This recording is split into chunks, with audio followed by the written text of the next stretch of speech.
Hello everyone, welcome back to my channel. এই পার্টির স্টার্টিংয়ে আমরা দেখি যে গিজুন আর ইনা একসাথে বসেছিল, যেখানে ইনা তাকে সব কিছু সত্যি সত্যি বলে দেয় যে তার একসময় সিইওর সাথে রিলেশনশিপ ছিল, কিন্তু এখন তাদের মাঝে আর কিছুই নেই। এখন তাদের প্রথম দেখা কী করে হয়েছিল সে সেটাও বলে। আজ থেকে অনেক বছর আগে সে তার মমের মেমোরিয়ালে গিয়েছিল, আর সেই জায়গাটা সে স্পেশালি তার মমের জন্য চুজ করেছে। সেটা ছিল শহর থেকে অনেক দূরে আর সুন্দর শান্তশিষ্ট একটা জায়গা। আর সেখানেই আমাদের সিইও জেগিওল আসে সুসাইড করার জন্য তার বাবার টেনশনের কারণে। সে একটা পাহাড়ের চূড়ায় দাঁড়িয়েছিল আর সাহস জোটাচ্ছিল যেন লাফ দিতে পারে। তখনই আমাদের ইনা তাকে দেখে ফেলে আর তাকে চিৎকার দিয়ে থামায়। সে তাকে বলে, তুমি যদি এখান থেকে পড়ো তাহলে না মরতে পারবে না বাঁচতে পারবে। এর থেকে ভালো তুমি যেই সাহসটা লাফ দেওয়ার জন্য জোটাচ্ছিলে সেই সাহসটা তুমি তোমার লাইফকে বেটার করার জন্য লাগাও।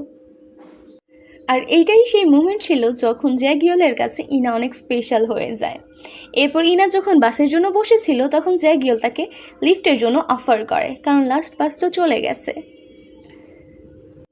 কিন্তু ইনা তাকে মজা করে এটা বলে চলে যায় যে যেই লোকটা মাত্র নিজের জান দিতে চাইছিল তার সাথে আমি লিফটে যাব, ইম্পসিবল, এটা আমার জন্য অনেক রিস্কি হয়ে যাবে, এটা বলে সেখান থেকে চলে যায়। এরপর কিছুদিন পরেই সে জ্যাগুলার কোম্পানিতে জয়েন করে ফেলে, আর সব অ্যাপ্লিক্যান্টদের মধ্যে সে ছিল নাম্বার 1। যখন তার প্রথম টিম ডিনার ছিল তখন এটাই সেই মুমেন্ট যখন সে জ্যাগুলকে আবার দেখে। বেচারি তো অনেক শকড হয়ে যায়, সে ভাবতে পারেনি সে এত বড় কোম্পানির সিইও হবে। সে তাকে বলে, আমি আপনার ব্যাপারে অনেক শুনেছি, আপনি প্রেসিডেন্টের ছেলে তাই না? আজকাল আপনি ম্যানেজার আছেন, বাট ফিউচারে তো আপনি গিয়ে কোম্পানি সামলাবেন। এখানে জ্যাগুল তার সাথে হ্যান্ডশেক করে আর টান দিয়ে তার কাছেই নিয়ে বলে, ওই দিন আমি সত্যি মন থেকে দোয়া করেছিলাম যাতে তোমার সঙ্গে আমার আবার দেখা হোক, আর দেখো ভাগ্য আমাদের মিলিয়ে দিয়েছে। কোম্পানিতে কাজ করার সময় আমাদের ইনা অনেক কিছু জানতে পারে যে আমাদের জ্যাগুল অনেক হার্ডওয়ার্ক করতো, সে কষ্ট করে প্রত্যেকটা প্রজেক্ট করতো, কিন্তু তার স্টেপ ব্রাদার সব ক্রেডিট নিয়ে চলে যেত, আর তার বাবাও তার স্টেপ ব্রাদারের সাইড নিত। এখন ইনার অনেক খারাপ লাগে। সে তাকে এসে বলে, এখন যখন সব কাজ তুমি করেছো তো মিটিং করতে সে কেন যাচ্ছে? আর তাকে টেনে নিয়ে যাচ্ছিল যে যাও তোমার ক্রেডিট নিয়ে আসো, কিন্তু জ্যাগুল তাকে থামিয়ে হাঁক করে নেয়।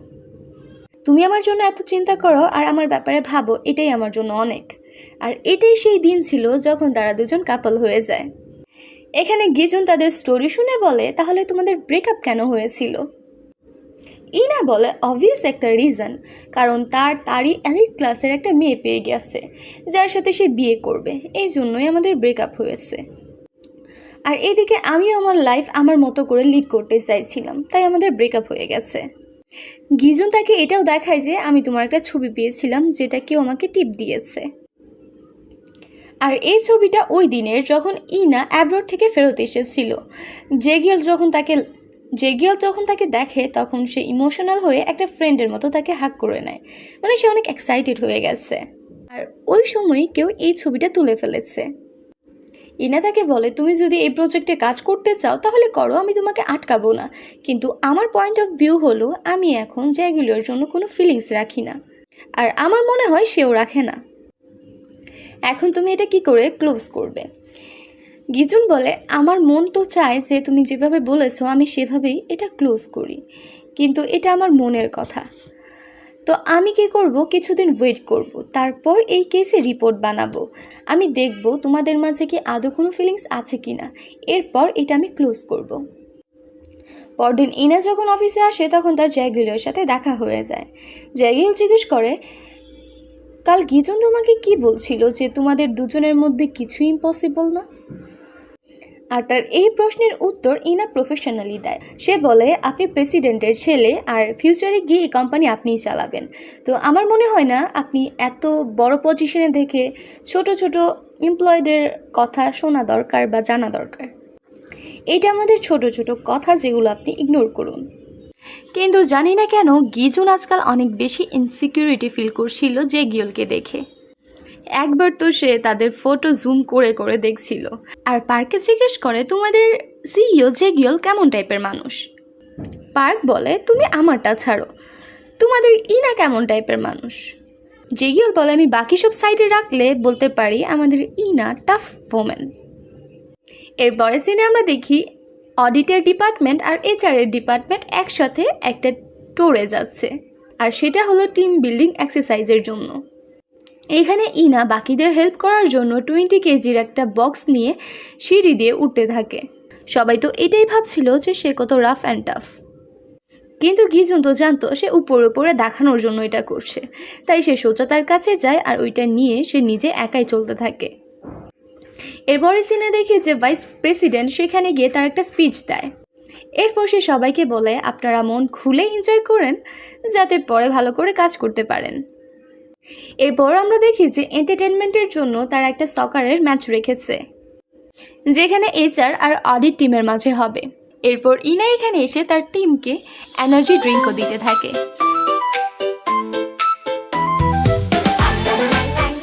এর মাঝে সেখানে সিইও চলে আসে আর এসে সবাইকে বেস্ট উইশেস দেয়। তারা জিজ্ঞেস করে আপনি কোন টিমে আছেন। এর উত্তরে সিইও বলে যেই টিম জিতবে আমি তার দলেই। যেটা শুনে গিজুন বলে আপনার মনে হয় না যে এটা চিটিং? আপনার উচিত একটা ক্লিয়ার সাইড ডিফাইন করা। এখন গিজুনকে দেখে মনে হচ্ছিল সে মনে মনে তার জন্য রাগ পুষে রেখেছে। অবভিয়াসলি আমাদের জেগিউল তার একটা রোম্যান্টিক রাইভাল। এখন এটা শুনে জেগিউলও রেগে যায় আর তাকে বলে ঠিক আছে, তোমার এই কথার পর তো আমি তোমার টিমে যেতে পারবো না। তুমি কম্পিটিশন করতেই চাও তাহলে আমার সাথে করো। এটা বলেই সে এইচআরের টিমে চলে যায়। এখানে সবাই অনেক ভয়ে ছিল, শুধু গিজুনকে বাদ দিয়ে কেউ সাহস করতে পারছিল না যে তার থেকে বল নেবে। গিজুন এখানে অনেক ভালো খেলছিল, কিন্তু জেগিউল একটু চিটিং করে তাকে ধাক্কা দিয়ে সাইডে ফেলে দেয়। কিন্তু রেফারি যে ছিল সে সব কিছু ইগনোর করে দেয়। কিন্তু গিজুন ছিল অনেক চালাক, সে দেখে যে ক্যামেরা লাগানো আছে, তাই সে গেমটা থামিয়ে ক্যামেরা চেক করায়। এরপর নিজের একটা পেনাল্টি নিয়ে নেয়। এরপর সে গোল করে নেয়, কিন্তু তার গোল করাতে কেউ ক্ল্যাপিংই করে না। গিজুনকে আজকে অনেক বেশি এনার্জেটিক লাগছিল। এরপর সে যাচ্ছিল জেগিউলার থেকে বল নিতে, কিন্তু কেউ তাকে পা দিয়ে নিচে ফেলে দেয়। আর এইটা ছিল ইনা যে এই চিটিংটা করেছে। এরপর সেখানে জেগিউলো একটা গোল করে ফেলেছে, কিন্তু এইবার সবাই এত খুশি হয়ে ক্ল্যাপিং করছিল যে মনে হচ্ছিল তাদের বিয়ে লেগে গেছে। এরপর ম্যাচ যখন শেষ হয় তখন জেগিউল আসে গিজুনের কাছে আর তাকে বলে সরি, আমি তোমার উপর একটু বেশি রেগে গিয়েছিলাম। এই সব কিছু একটা খেলা ছিল, আমাদের খেলার মতোই নেওয়া উচিত।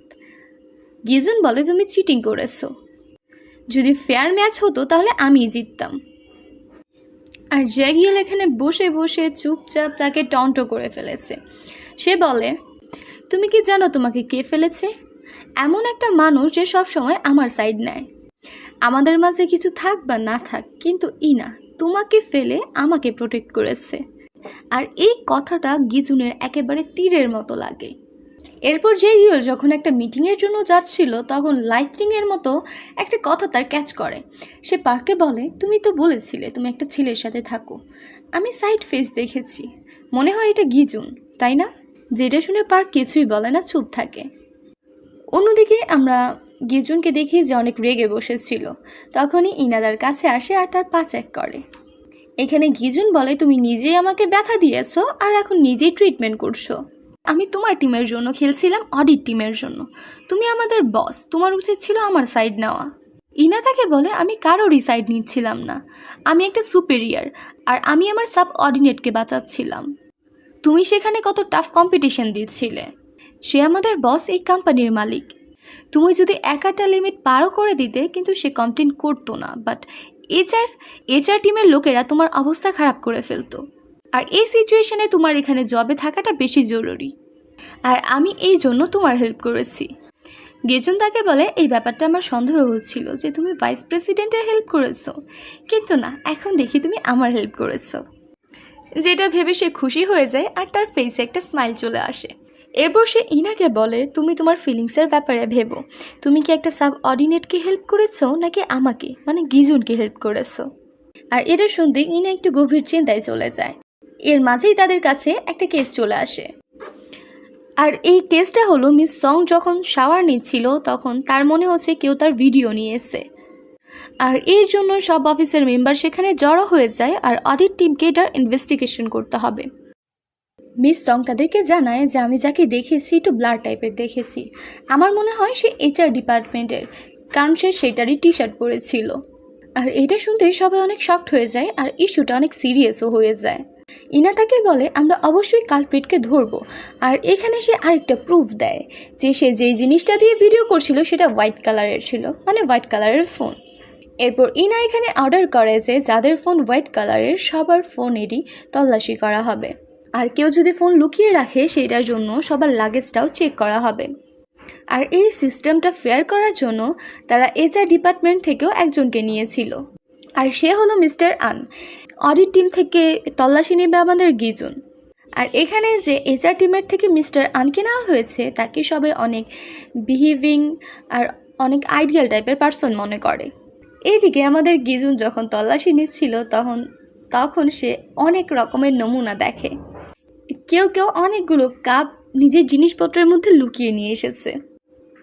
আরও কেউ আছে যে রাতে যে বারবিকিউটা হয়েছে সেটার খাবারও ডিব্বাতে ভরে লুকিয়ে রেখেছে। আর এই নমুনাগুলো অন্য কেউ না, তারই অডিট টিমের ফ্রেন্ডস। অন্যদিকে মিস্টার আন তারই কলিগ লিয়ার ফোন তল্লাশি করে, আর এখানেই তারা জানতে পারে যে তার মিস কিমের সাথে অ্যাফেয়ার আছে। এখানে চেক করতে করতে তারা তাদের অফিসের অনেকগুলো মানুষের রহস্যও জানতে পারে। অনেক রাত হয়ে গেছে কিন্তু কোনো রকম প্রমাণই পাচ্ছিল না। যখন তারা সেখান থেকে যাচ্ছিল তখন মিস্টার আনের পকেট থেকে একটা সিগারেটের প্যাকেট পড়ে, যেটা দেখে সবাই অনেক শকড হয়ে যায়, কারণ মিস্টার আনের ক্যারেক্টার ছিল একেবারে পানির মতো পরিষ্কার। সে যে সিগারেট খায় এটা কেউই জানতো না। আর যার হাতে সিগারেটের প্যাকেটটা ছিল গিজুন, তার একটু সন্দেহ হচ্ছিল। সিগারেটের প্যাকেটটা হোয়াইট কালারের ছিল আর দূর থেকে একটা ফোনের মতো লাগে, আর সেটা তুলনামূলক একটু হ্যাভিও ছিল। মিস্টার আন বলে আমি জলদি সিগারেট ছেড়ে দেব, আর তাকে দেখে মনে হচ্ছিল সে তার বক্স ফেরত নেওয়ার জন্য একেবারেই পাগল হয়ে যাচ্ছে, যেটা গিজুন ভালো করেই বুঝতে পারে। আর তাকে বলে যদি স্মোকিং ছাড়তেই হয় তাহলে কাল কেন, আজকে থেকেই ছাড়ুন। আর ইনা তো আমাদের ছিল গিজুনের সাথে একেবারেই কমফোর্টেবল। ইনা বলে আমি এই বক্সটা আপনাকে ফেরত দেব না। সে দৌড় দেয় প্যাকেটটা নেওয়ার জন্য, কিন্তু ইনা তাকে ফেলে দেয়। যখন বক্সটা খোলা হয় তখন আমরা দেখি যে সেটার ভেতরেই ক্যামেরা লুকিয়ে আছে। এরপর আর কি ছিল, HR এর ডাইরেক্টর মিস্টার আনকে সেখানে বসে বসে কতক্ষণ মারা হয়। এরপর যখন ওই ক্যামেরা থেকে সব ভিডিওগুলো দেখা হয় তখন আমরা দেখি সে তো সাইকোপ্যাথ। সে ভালো মানুষ হওয়ার একটা নাটক করেছে মাত্র। অফিসের প্রত্যেকটা মেয়ের তার কাছে কোনো না কোনো ভিডিও আছেই। সে তো এলিভেটরে যারা ওঠে সেখানেও ভিডিও করে, ইভেন মেয়েরা যেখানে ডেস্কে বসে সেটার নিচেও ক্যামেরা লাগিয়ে রাখে, যেটা দেখে ইনা অনেক বেশি রেগে যায়। মিস্টার আন তো সবার সামনে ভালো মানুষ সাজতো, তার ওয়াইফ আর ছেলে USA-তে থাকতো। মিস্টার আন তাদেরকে বলে আমার সাথে তোমরা কোনো ডিল করে নাও, কারণ এই ব্যাপারটা যদি বাইরে যায় তাহলে কোম্পানির অনেক বদনাম হবে। সে এটা বলে তাদের ব্ল্যাকমেল করার চেষ্টা করছিল। আর এই ব্যাপারটার জন্য কেউই কোম্পানিতে এসে বসার জন্য সিকিউর ফিল করবে না। আর আমাদের যে কম্পিটিটরস আছে তারা এই ব্যাপারটা নিয়ে ইস্যু করবে, যেটা শুনে গিজুন অনেক রেগে যায়। সে বলে বাকি কোম্পানি এরকম করবে, কিন্তু আমি এই ব্যাপারটা একেবারেই মানব না। গিজুন বলে আমাদের কোম্পানি এই ব্যাপারটা এত বড় করবে যাতে সবাই বুঝতে পারে যে আমরা আমাদের এমপ্লয়ের কতটা খেয়াল রাখি, আমাদের নিজের ইমেজেরও পরোয়া করি না। এরপরে আমরা দেখি যে অফিসের দিন শুরু হয়ে যায়, যেখানে ইনা আর গিজুন বসে ক্যাফেটেরিয়ায় খাবার খাচ্ছিল। অ্যাকচুয়ালি গিজুনের ক্যাফের খাবার একেবারেই পছন্দ না, কিন্তু ইনা বলে আমাদের অনেক কাজ পড়ে আছে, তো তাড়াতাড়ি খেয়ে কাজ করতে হবে। কিন্তু গিজুনের কথা হলো বাইরে থেকে কিছু ডিলিশিয়াস খাই যাতে ভালো করে কাজ করতে পারি। ওইদিকে আমাদের জেগিউল জানতে পেরেছে যে ইনা আজকে ক্যাফেটেরিয়ায় আছে, তাই সে বলে আমিও সেখানে খাবার খাবো। এটা বলেই তার সেক্রেটারিকে নিয়ে সেখানে চলে যায়। তারা দুজন যেখানে বসেছিল সেও এসে সেখানে বসে পড়ে, আর ইনাকে টন্ট করে বলে গিজুন তো নিজের কাজে অনেক ভালো, মিসকন্ডাক্ট চেক করার টিমে কেন এনেছো? এর উত্তরে গিজুন বলে আমি এত ভালো যে সব কাজই ভালো করে করে ফেলি। এখন সিইওকে দেখে মনে হচ্ছিল তার গিজুনকে দেখলেই রাগ হয়।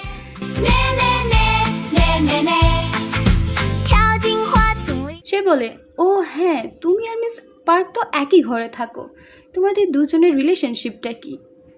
এখন সে ইচ্ছে করেই এখন সে ইচ্ছে করেই এই ব্যাপারটা ইনাকে বলার চেষ্টা করছিল, কিন্তু ইনা তাকে কভার করে নেয়। সে বলে, দেখো আজকাল লিভিং এক্সপেন্স কত বেড়ে গেছে, তো শেয়ারিং করা তো ভালো ব্যাপার।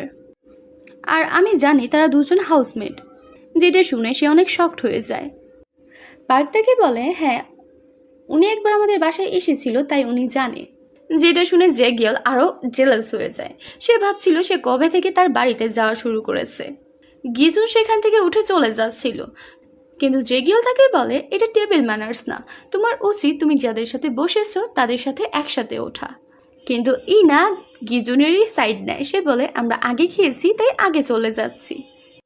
এরপরে সিনে আমরা দেখি যে ইনা গিজুনের বলাতে বাইরে স্যান্ডউইচ খেতে এসেছে, আর এটা তাকে ইনাই রেকমেন্ড করেছে, যেটা অনেক মজা ছিল। এখানে গিজুন তাকে বলে যে আমার মনে হয় জেগিয়েল তোমার থেকে এখনো মুভ অন করতে পারেনি, কিন্তু আমার তোমার উপর পুরো বিশ্বাস আছে। এটা বলেই সে একটা লিটল প্রিন্সের ব্যাপারটা নিয়ে এক্সাম্পল দিতে থাকে। সে একটা অন্য প্ল্যানেট থেকে এসেছিল আর সেখানে ফেরত চলে যায়, কিন্তু ইনা বলে সে ফেরত যায়নি। আর এটা নিয়েই তাদের দুজনের মাঝে ব্যাট লেগে যায়। আর ব্রেকেই তারা দুজন একটা বুক স্টোরে যায় আর সেখানে গিয়ে পড়তে থাকে। আর সেখানে গিয়ে আমরা জানতে পারি যে ইনা ভুল ছিল আর গিজুন ঠিক ছিল। এখন ব্যাট লেগেছিল একটা পানিশমেন্ট নিয়ে। এখন পানিশমেন্ট হিসেবে গিজুন ইনার চুলে একটা অনেক কিউট একটা পিন লাগিয়ে দেয়, যেটা তাকে অনেক ফাঙ্কি লাগছিল। এখন সবাই তাকে অফিস ভিলেন হিসেবে চিনত। এখন তার চুলে যদি এরকম কিউট একটা জিনিস থাকে তাহলে সবাই তো তাকে নিয়ে মজাই করবে। সবাই তাকে দেখে অবাক হয়ে তাকিয়েছিল। ইনা এটা কভার করার জন্য বলে, আমি কিউট না, আমাকে কিউট দেখাচ্ছে না। অন্যদিকে আমরা সাংগিয়েলকে দেখি যে কাউকে বাহানায় জিজ্ঞেস করছিল আর কি, ফার্মাসিউটিক্যাল ডিভিশনের অডিটকে আগে কে সামলাতো। সেটা দেখে মনে হচ্ছিল যে সেটাকে আগে গিজুন হ্যান্ডেল করতো, কিন্তু এখন সে অন্য টিমে শিফট হয়ে গেছে। অন্যদিকে আমরা ইনাকে দেখি যে তার আর্ট স্কুলের টিচারের সাথে দেখা করতে গিয়েছে। তো টিচার তাকে বলে, তোমার এখানে আর কাজ করতে হবে না, কারণ আমরা নতুন একটা মডেল পেয়ে গেছি। কারণ ইনা কিছুটা বিজি থাকতো। তো টিচার তাকে জিজ্ঞেস করে, আজকাল তোমাকে অনেক খুশি লাগে, তুমি কি কাউকে ডেট করছো? ইনা বলে যে না, ডেট তো করছি না, কিন্তু আমার লাইফে একজন এসেছে, সে আমার সাবঅর্ডিনেট, আর আমাদের মাঝে সব কিছু ইম্পসিবল। দেখতে জিনিসটা ট্যাবু মনে হয়। তখন টিচার তাকে বলে, তোমার আগে একটা আর্ট মডেল হওয়াটাও ট্যাবু লাগতো। তুমি যদি দুনিয়ার সব কথা থেকে নিজেকে একেবারে সরিয়ে নাও তাহলে দেখবে সব কিছু ইজি হয়ে যাবে। আর এই ব্যাপারটা ইনার মন ছুঁয়ে যায়। আর ইনার বারবার মনে হতে থাকে যে এই স্কুলে গিজুন তার ছবি এঁকেছিল আর তাদের একটা কিসও হয়েছিল। রাতে জেগিয়েলের কাছে পার্ক আসে আর তাকে বলে, আজকে আপনি একটু বেশি ওভার রিয়েক্ট করেছেন গিজুনকে নিয়ে। তো জেগিয়েল বলে, তুমি কি ওর সাইড নিচ্ছ? বলো ও কেমন টাইপের ছেলে। তো পার্ক তাকে বলে, যদি কথা উইমেনদের রেসপেক্ট করার হয় তাহলে ও আপনার থেকে অনেক লেভেল উপরে। সে সবাইকে রেসপেক্টও দেয় আর আন্ডারস্ট্যান্ডও করে, আর আপনি তাকে ম্যাচ করতে পারবেন না। আর আজকাল আপনি চিপ গেম খেলছেন। আর এই ব্যাপারটা সে জেগিয়েলের মুখের উপর বলে দেয়। পার্কে দেখে মনে হচ্ছিল সে কোনো কিছুরই পরোয়া করে না। অন্যদিকে আমরা দেখি যে মিস্টার আন গিজুনকে বারবার কল করছিল, কিন্তু গিজুন তো তার কল রিসিভই করে না। এরপর সে অফিসের একজনকে ডেকে বলে, তুমি কোনোভাবে আমার একটা ডিল করিয়ে দাও। কিন্তু সে বলে যে আপনি গিজুনের সাথে কখনোই ডিল করতে পারবেন না।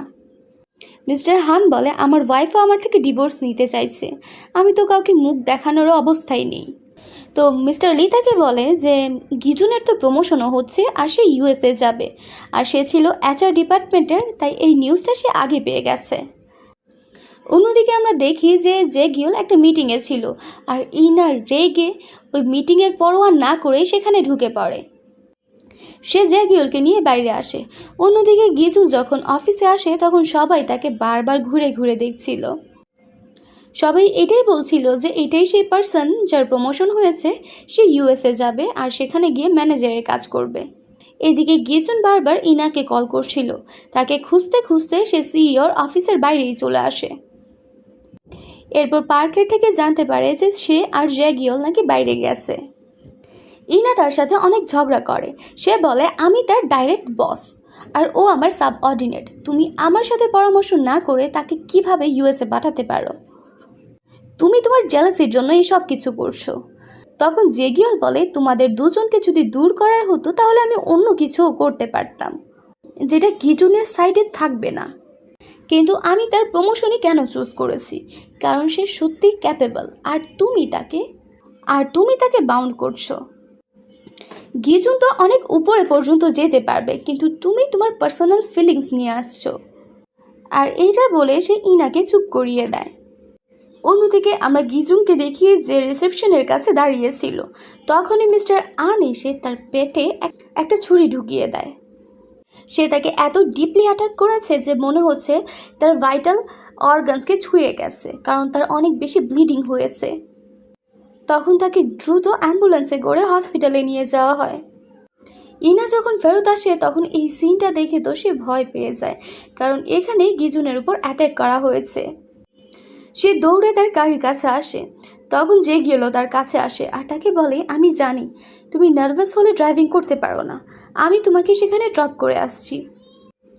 তারা হসপিটাল থেকে অনেকটাই দূরে ছিল, কিন্তু জ্যামের কারণে তারা সেখানে আটকে পড়ে। তো ইনা গাড়ি খুলে দৌড়ে সেখানে যেতে থাকে। সে জেগিওলার একটা কথাও শোনে না। মনে হয় সে তার ফিলিংস বুঝতে পেরেছে, যেটা গিজুনের জন্য ছিল। এক একটা মুহূর্ত তার মনে পড়তে থাকে যেখানে গিজুন আর সে একসাথে ছিল। এখন জেগিওল তাকে দাঁড়িয়ে দেখছিল, যেখানে ইনা তার থেকে অনেক দূরে চলে যাচ্ছে।